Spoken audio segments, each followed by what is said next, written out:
people do this all the time. People are always switching careers. Like, you're not too old. It might seem really rare and lonely and hard, and those things might be true, but it's not impossible, and it happens more than people think.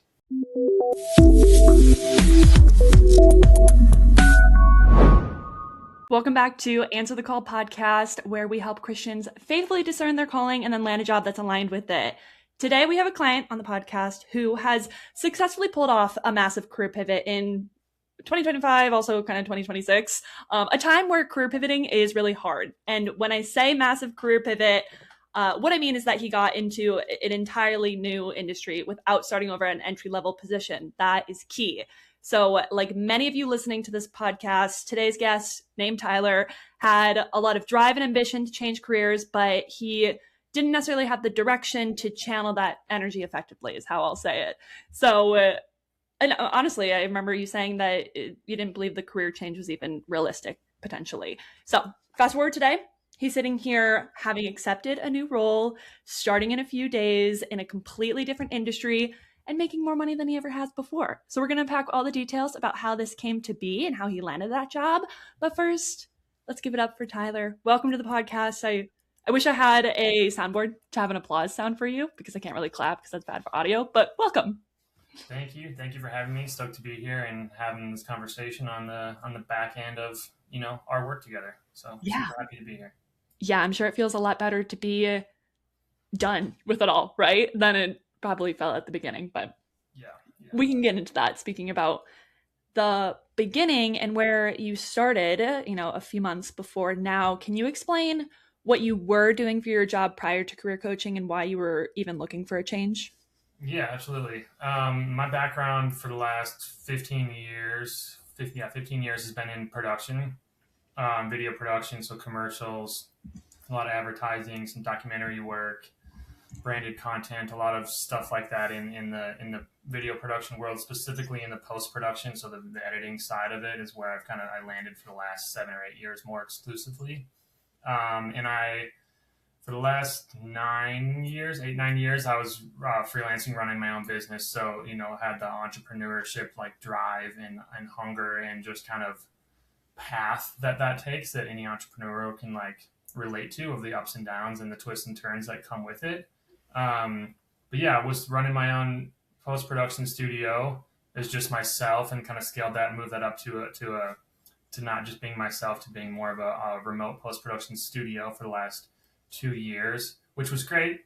It was definitely a goal of mine, in my career, to kind of expand and scale. And it was an effort to scale the business and do bigger work with bigger clients, things that I was more proud of, that had bigger budgets that we could bring people in on and just kind of create higher quality content for our clients. But yeah, that's kind of where I came from, and it's very different than where I'm going. I mean, there's definitely crossover, but not in a traditional sense. So yeah, that's my background. Now I'm moving into sales. Yeah, into tech sales. So with the background that you come from, I always find it interesting when people move from entrepreneurship into a more traditional corporate role or just traditional employment. Can you draw that out a little bit more for people who maybe are listening, are like, wait, isn't entrepreneurship always the goal? Isn't that what you're always trying to work for? Can you shine some light on the path that maybe we don't see highlighted as often, of moving from entrepreneurship to traditional employment?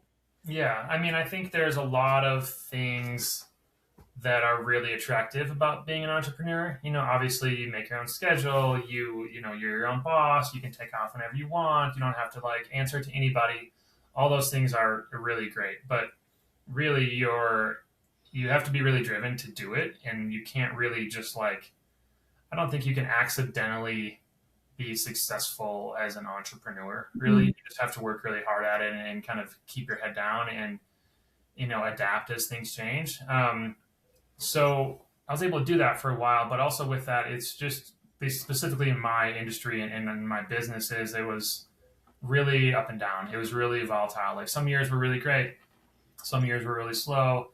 Over the course of the year, typically it was more or less the same as far as revenue. But some months were crazy, and some months were really dead.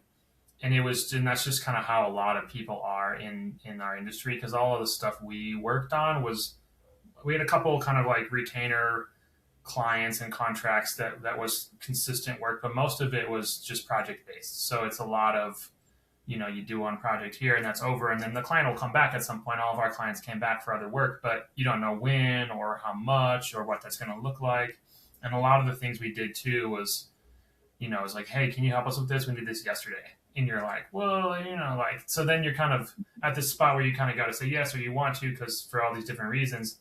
But the freedom it is there, but it's also not realistically what people always think it is. And also running your own business. I mean, I had a partner, and it was, he's amazing, great friend, but like, we were a small team, and we're doing our best trying to figure it out. We just didn't have like a huge structure of business around us to kind of help build it. And we got to do whatever we wanted basically in terms of how we ran the business, which was great. But I just had a desire to work with a bigger team and something that's bigger than just myself and a partner and a couple of folks that we worked with.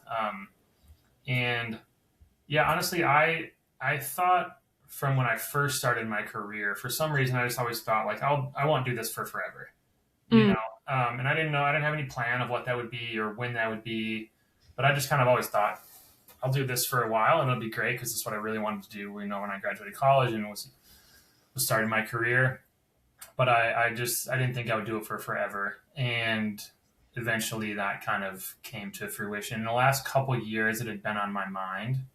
I was kind of, getting to a spot where my desires were changing a little bit with what I wanted out of my career and out of my life, and what I needed to make to provide for my family in the way that I wanted to, and just what my day-to-day was like. My creative vision was still there and desire was still there, but it was a little less than what it was, I guess, when I was younger. So priority shifted a little bit. So I've been thinking about it for a couple of years, and then finally was like, I need to either stop thinking about it and talking about it and just go full throttle into the production, or I need to like move on, and switch careers. It's like decision point. There's no more wishy-washy. You just need to like kind of figure it out. So that's where I, hit you guys up in that spot. Yeah. Made a decision. Absolutely. So, and when you made that decision, you were facing a lot of uncertainty about knowing what was even attainable in this job change. So how did that uncertainty impact your confidence in your decision making while looking for jobs? Yeah, it was, I mean,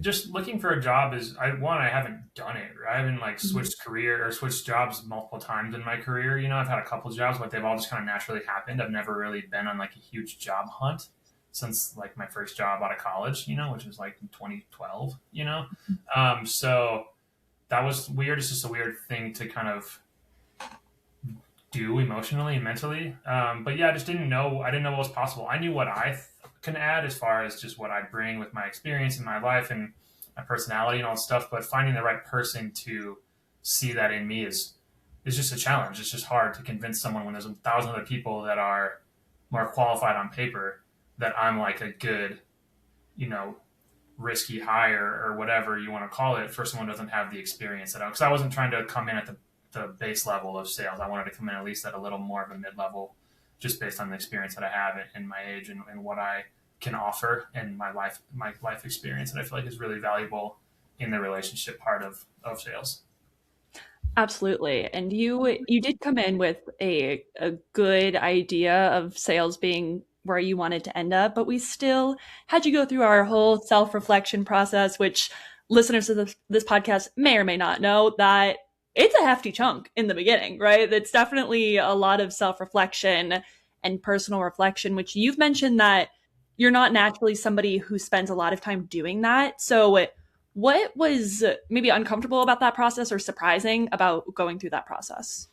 Yeah. I mean, sales was on my mind for like the last couple of years of like, that's interesting. It kind of piqued my interest, but yeah, coming into it, I didn't come into, a relationship with you guys with that in mind of that's what I wanted to do. I just came pretty open-minded of, I'm going to kind of follow the roadmap that you guys have for your clients because you're the professionals, and I'm just going to kind of do, what you guys think is best. And then through that, we'll figure out what's best for me. But yeah, the personal reflection was was definitely the most valuable for me in terms of it was one, it was a lot. It took like a long time.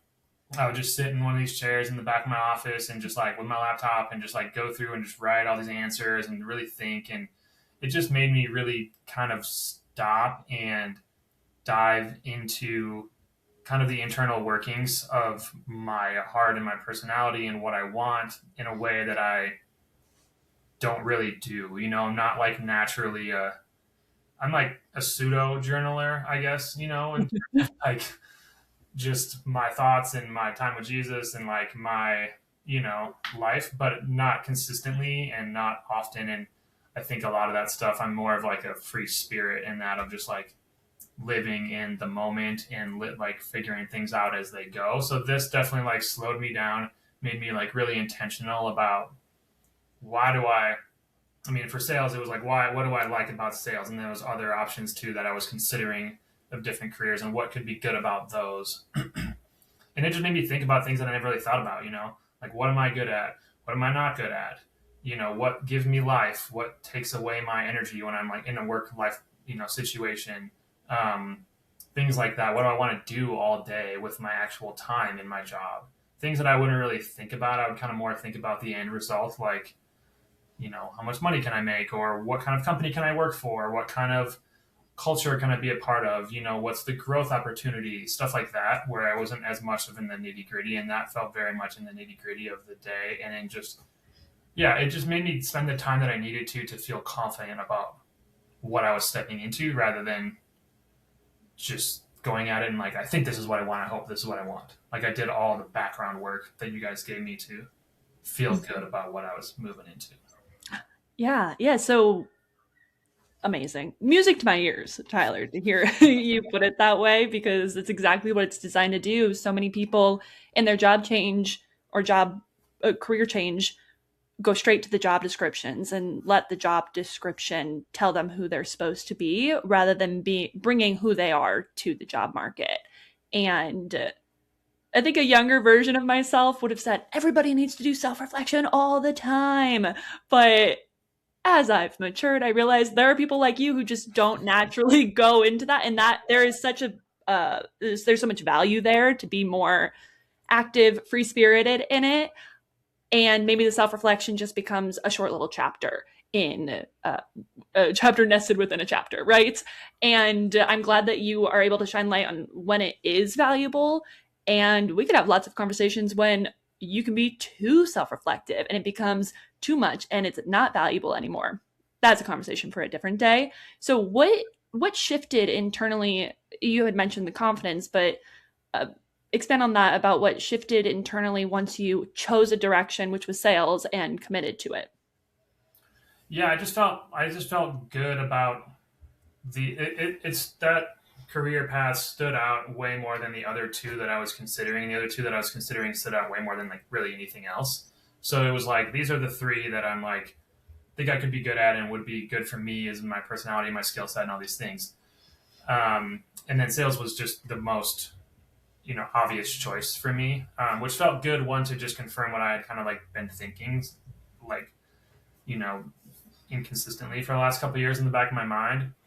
But once I decided, because I had done all the work, I just knew like, this isn't just a whim. This isn't just like a flippant decision that I made because of the upsides of sales. It was like, okay, I see that I can have real value in this.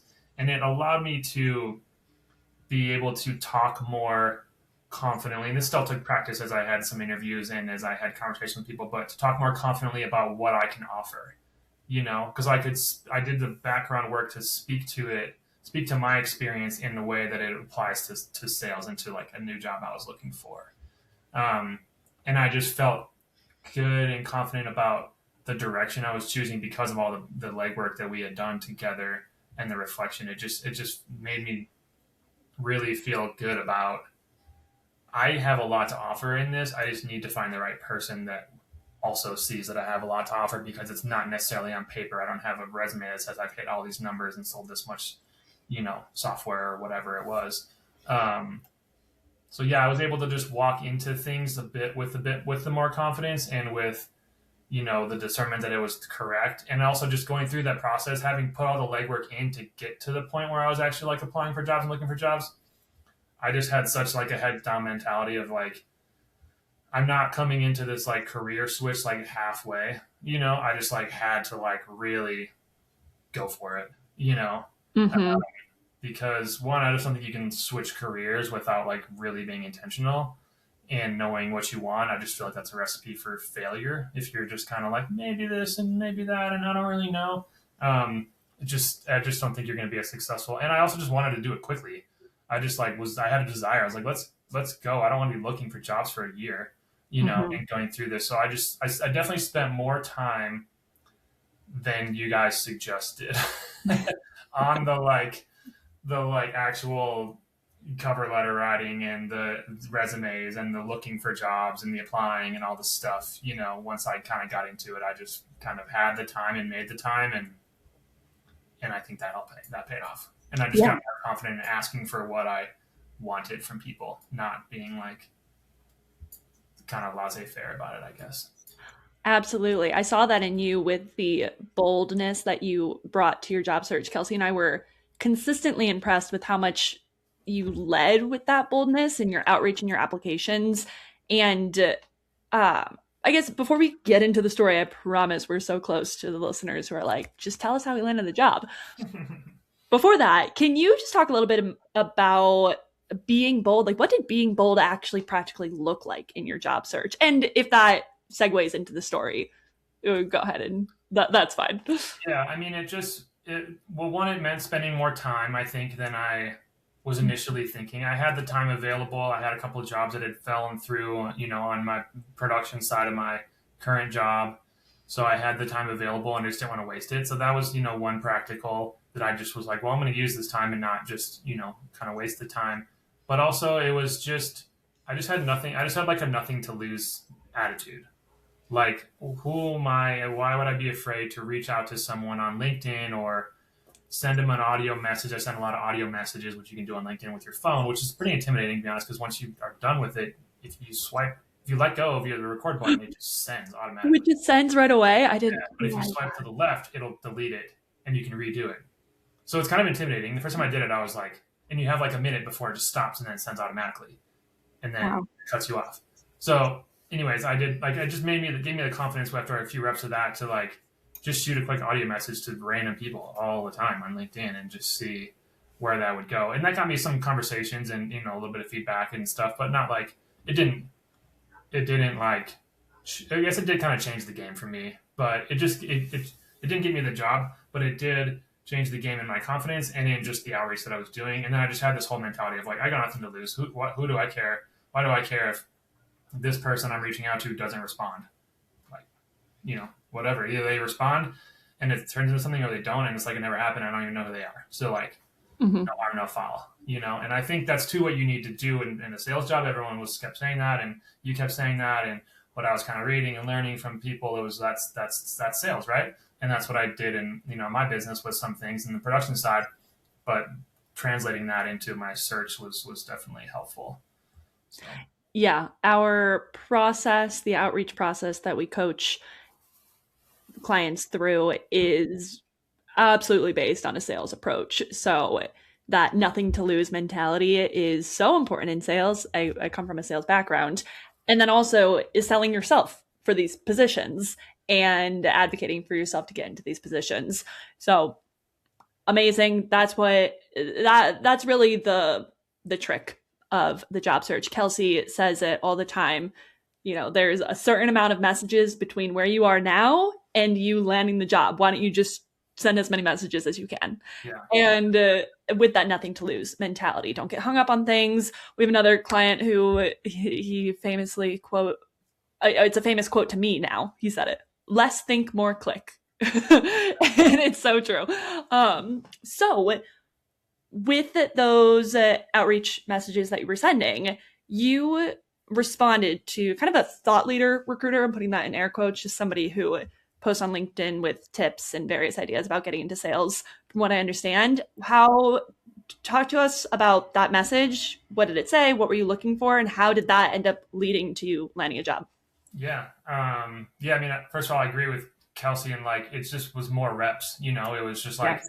and practicing and getting easier at doing it. And then as you did it more, it got easier and easier. And then at the end, before I got this job, I was just sending voice memos to people, and I just like didn't even think about it. I was like, all right, go. It's fine. But yeah, as far as how this all worked out for me, so when I changed my I'm not like big on LinkedIn. Like I don't post on there much. I didn't go on it much before this career change move. But once I updated my profile on there with kind of keywords and stuff, started applying for jobs, my whole algorithm of like who I saw on my feed in LinkedIn changed to a ton of salespeople. So I was just seeing all these people give their advice or whatever, and a lot of there's a lot of noise about that. And not that it's bad, it's just there's just a lot of it.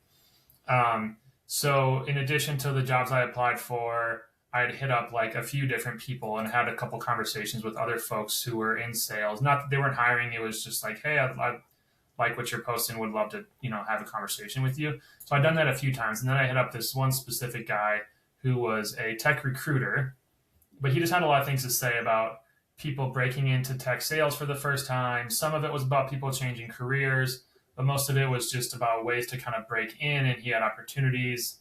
I didn't know what they were, but he was just kind of posting a lot about getting into that world and had advice. And I thought it was pretty interesting. A lot of it was applicable to where I was. So I just shot him a message on LinkedIn, or connected with him first, and then shot him a message and just said, hey, I'm looking to break in at an account executive level. Here's a little bit about me. I'm a creative business owner, been selling my services for a long time, but have no traditional experience, but I want to break in at this AE level. Um, would love to hear your perspective on it, basically. And it was just a couple paragraph, pretty quick email or a note on LinkedIn. And he responded and was basically like, yeah, he said it might be hard to break in at the account executive level, but let's talk and see what's possible. And then I said, yeah, because I already had an interview where I'd basically done pretty well, I thought, but the lady said, I can't move you forward just because there's no way the C-suite would approve you without any experience at an account executive level.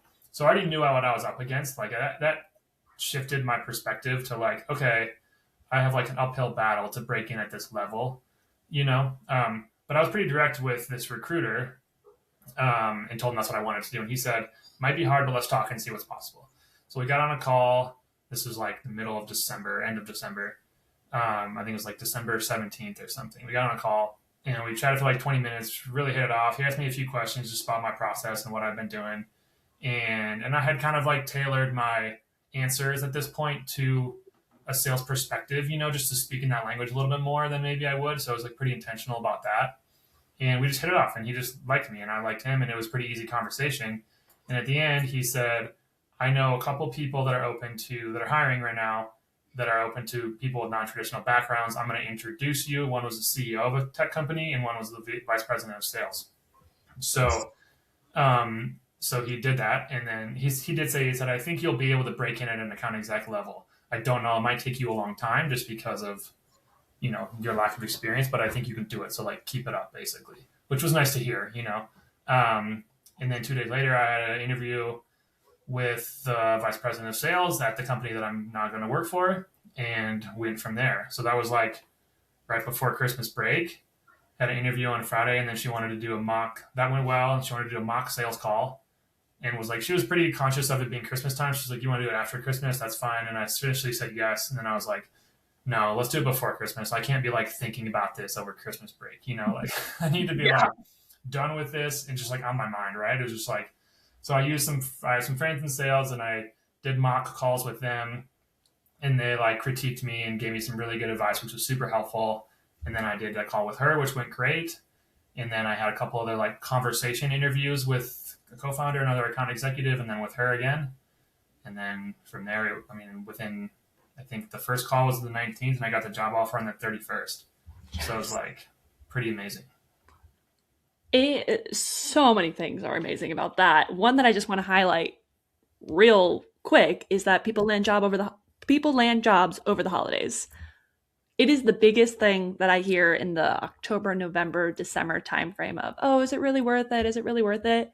Let this be the encouragement and example that it is worth it. If you had decided to take a break over the holidays, of course, take a break, take a break. But your motivation and again, that boldness really led to a job offer here, and that commitment, I guess, would be the word to use. And your story is a great example of creating those opportunities for opportunities to happen. Messaging the hiring manager is so important and something that we certainly encourage, probably above everything else. But this wasn't even a hiring manager that you messaged. It was just someone that piqued your interest. You're like, I can have a good conversation here. And this is something that could move the needle. I don't know how, not quite sure on how that's all going to work out, but it's going to move the needle, and you pursued that. So again, creating those opportunities for opportunities to happen. God doesn't often work his magic. I'm putting that in air quotes, but work his magic without seeing effort from us, without seeing our faithfulness. He absolutely can. And we see those stories too, but there's so much value in the effort that comes from us to create those spaces where he will work and can work. So I hope that your story encourages people to be bold with their messaging, and don't be afraid of starting conversations with people, even if they're just adjacent to what you're trying to do, or they might not seem like the person that you have to talk to. Get into the action in the spaces where people can help you, letting people help you in the first place. Yeah, it felt like I had a couple other conversations with not recruiters, but other people that own sales businesses, like not businesses the way they are on a sales team in the business, but that are like more sales businesses. And they were helpful. It was more like, hey, send me your resume. And then it was like, maybe tweak your resume to look like this for a sales job, stuff like that, which was like fine, But this one just felt like there was, yes, I was doing the grunt work to like make the outreach and do the things and get the reps in like we've been talking about and do all that stuff. And I like was pretty direct with what I wanted. And I did all these things, but it just felt like such a gift from the Lord of like, here's just like a person who's just going to like see you and give you an opportunity that I didn't really do anything extra for that, like that wasn't just because I'm really good at applying for jobs, that's not what it was. It was just the Lord just showing up and like giving me some favor in that area. And it was like, it's been really fun to be able to tell people about the job, because a lot of my friends know that I was looking for switch careers and whatnot, and then I'll call them and tell them, and they're like, what? You got a job already? And I'm like, yeah, dude, it's crazy. Like, it's just wild. Like, the Lord just like totally just like blessed this whole process and all the work that I've done. And just like, he just opened up this door that I like just can't take credit for, which is super cool to see. And like, yeah, just feeling like really encouraged by that in affirming the work that we've done in the, like, you and I have done with this whole coaching process, and with the couple years of myself internally of like thinking about this, and then just having it finally like come to fruition, and yeah, just be affirmed by the quick, process and just the opportunity that presented itself with this job. Just feel like super blessed and great about it. Yeah. Oh, it's so cool. It's such a blessing and a testimony, and that's what's amazing. One of the many amazing things about bringing God into this whole process from the first thought of maybe I need a career change to that, very last gratitude prayer that comes after you get the offer, including him from beginning to end and everything in between, allows your job change to become a witness and a testimony to him and his glory.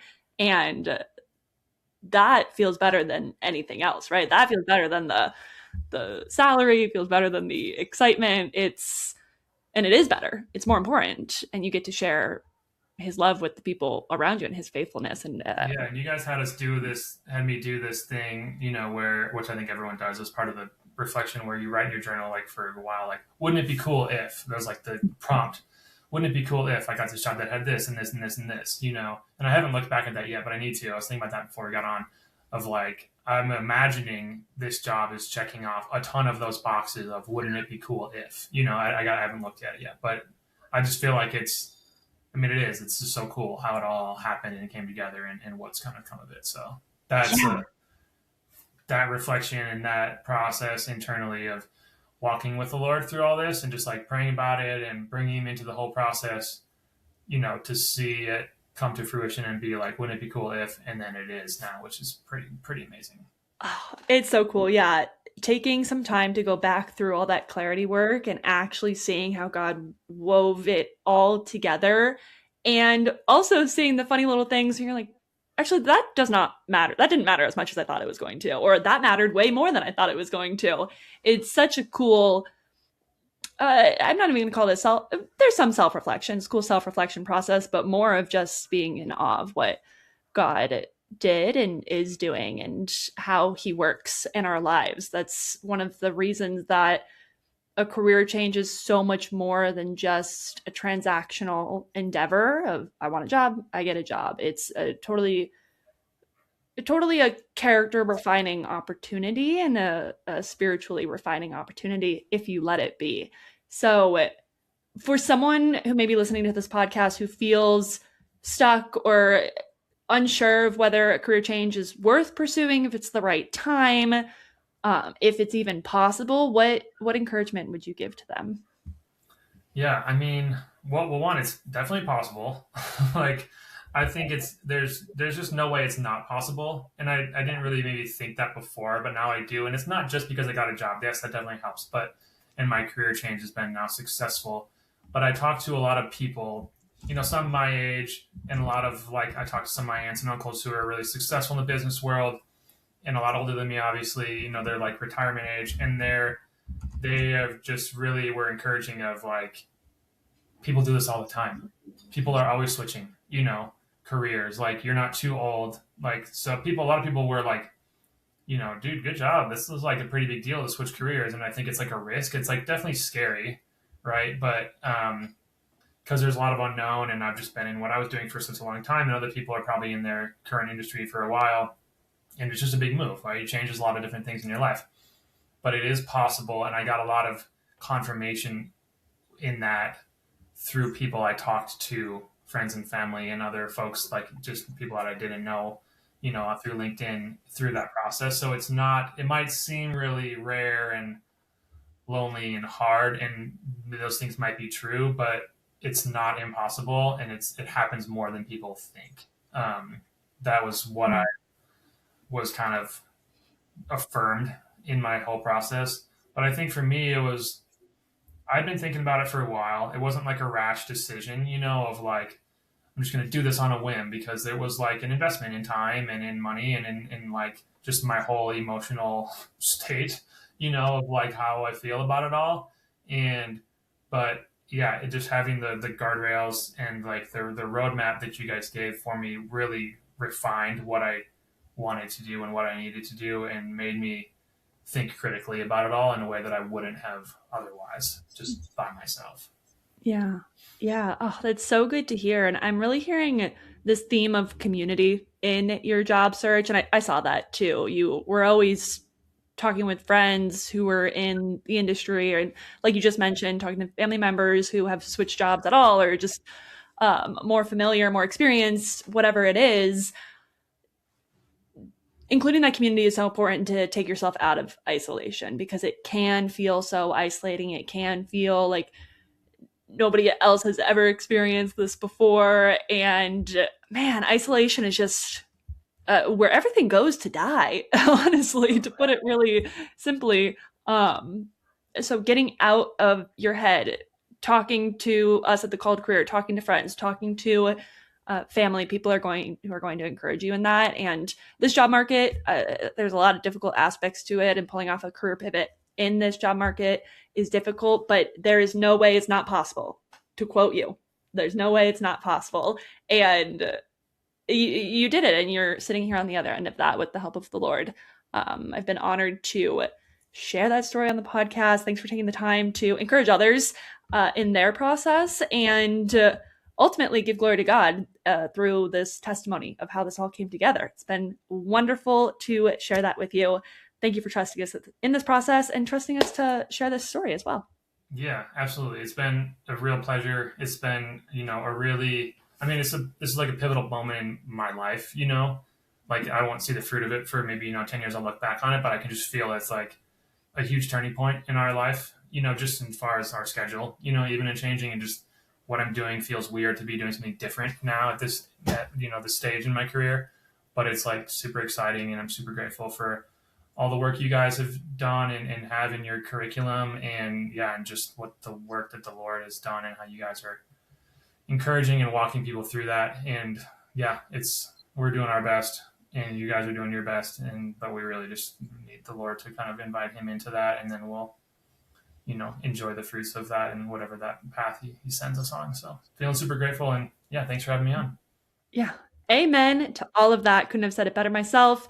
Thank you, Tyler. And I think that's all we got. Bye. Bye. Thanks for listening to today's episode. To get an even more meaningful head start into your calling, head to thecalledcareer.com, where my fellow career coach Audrey and I have created a whole suite of free resources and tools to help you get clear and get a job today. For those who are definitely ready to land a job or start a business in the next 6 to 12 months, we're here to help you biblically and practically discern your calling through coaching, reflection, and deep market research. Identify the job that's aligned with it, even if you currently have no idea what you want. Rebrand your resume and LinkedIn to translate your background to appeal to your future boss. P.S. We take this off your plate and do this for you. Also, we'll teach you how to land referrals and get attention from leadership through networking. Again, if that makes you nervous, we have these emails and LinkedIn messages literally written for you, so you don't have to sweat. We're also here to give you unlimited interview practice, so you're prepared to address every elephant in the room and knock selling yourself out of the park. Then we'll round out with helping you negotiate your salary so you land thousands more.